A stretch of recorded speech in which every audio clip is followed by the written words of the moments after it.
દાહોદ જિલ્લાના લીમખેડા તાલુકાના મોટીવાવ ગામના ગસ્વ ધનીબેન પર્વતભાઈ ચૌહાણ અને તેમના બે બાળકોને માનવતા મહેક ફાઉન્ડેશનની નાની બાંડીવારના તમામ મિત્રો દ્વારા મકાન બનાવીને આ પરિવારની આર્થિક મદદ કરી. પર્વતભાઈનું માંદગીના કારણે મરણ થતાં તેમની પત્ની અને બે બાળકો પિતા વિનાના થયા હતા.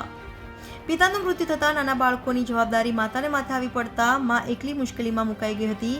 માં અને બે બાળકો એકલા પડી જતા ખૂબ મુશ્કેલીમાં જીવન વિતાવી રહ્યા હતા. બે નાના બાળકોને ભણાવવાની તેમજ જીવન જરૂરિયાતની વસ્તુઓ પણ બાળકોને પૂરી પાડવી એકલા હાથે શક્ય ન બનતા તેમજ મકાન પણ ન હોવાથી આ બંને બાળકો એમના કાકાના મકાનની જોડે વાંસની દિવાલ અને ઉપર પ્લાસ્ટિકનું છાપરું બનાવીને રહેતા હતા. આ માહિતી લીમખેડાના સેવાભાવી મિત્રો અને માનવતાની મહેક ફાઉન્ડેશનને મળતા મિત્રો દ્વારા પરિવારની મુલાકાત લઈ અને લોકપાળાની ધનીબેન અને એમના બે બાળકોને મકાન બનાવી આજે આ પરિવારને ગૃહ પ્રવેશ કરાવ્યો હતો. મકાન મળતા માતા અને બંને બાળકો ભાવ વિભોર થઈ જતા તમામ દાતાઓ તથા ઉપસ્થિતોનો આભાર માન્યો હતો.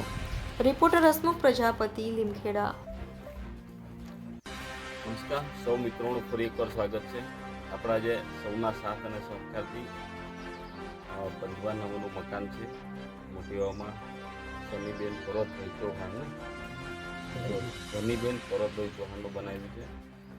આપણને બહુ તકલીફ પડી કડિયાના કામમાં, એટલે કડિયાને એક વિનંતી કે કોઈ બી તમે કોઈ જગ્યાએ કામ લો તો પૂર્ણ કરો. નહીં, નાના કામમાં 2 મહિના થઈ ગયા તો બહુ સાહસ કર્યો.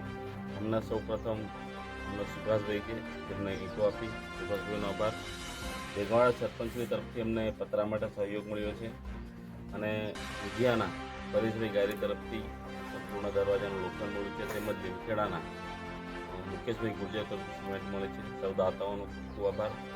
અને આપની આસપાસ પણ કોઈ આવા ગરીબ બેન રહેતા હોય કાં તો જેમના માતા પિતા નથી, આ વિદ્યાર્થીઓને ભણવા માટે અમારો સંપર્ક કરો. ફરી એકવાર સૌનો ખૂબ ખૂબ આભાર. અમારી સાથે ડૉક્ટર નીલેશભાઈ ખેલોત છે, નીલેશભાઈ જોડે વાત કરી કેવો છે એ અમારી સાથે કાયમ રહેશે. લાંબાસમાં એ ભેગા થયા છે એટલે એકવાર ડૉક્ટર સાહેબને પૂછીએ. ડૉક્ટર સાહેબ, ખૂબ ખૂબ અભિનંદન માનવતાની મહેકની ટીમ નાની બાંડીવારને. માનવતા માટે ઉમદા કાર્ય માનવતાની મહેક ફાઉન્ડેશન ઘણા લાંબા સમયથી કરી રહ્યું છે.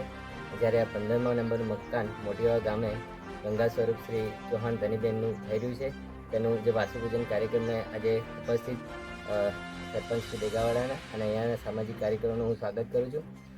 આપ સૌને અપીલ કરું છું કે આ ફાઉન્ડેશન લાંબા સમયથી કાર્યરત છે. અનાથ બાળકો, વિધવા બહેનો, એવન જે માનસિક બીમારીથી પીડાતા હોય, જે નિરાધાર હોય, એમને પણ તમામ પ્રકારની સહાય જે બને તે ઉપલબ્ધ કરાવે છે. અને આ સંગઠન જે ફાઉન્ડેશન છે એ લોકફાળાથી કાર્ય કરી રહ્યું છે. તો આપ સૌ જે આ વિડીયો જોવો છો, આપ સૌને મારી નમ્ર વિનંતી છે કે આ ફાઉન્ડેશનને આપ ફૂલ નહીં તો ફૂલની ભાખરી આપી સપોર્ટ કરતા રહો, જેથી કરી આવા માનવતાના લગતા કાર્યો ફાઉન્ડેશન દ્વારા અવિરત થતા રહે અને જે જરૂરિયાતમંદ છે તેમને આ લાભ મળતો રહે.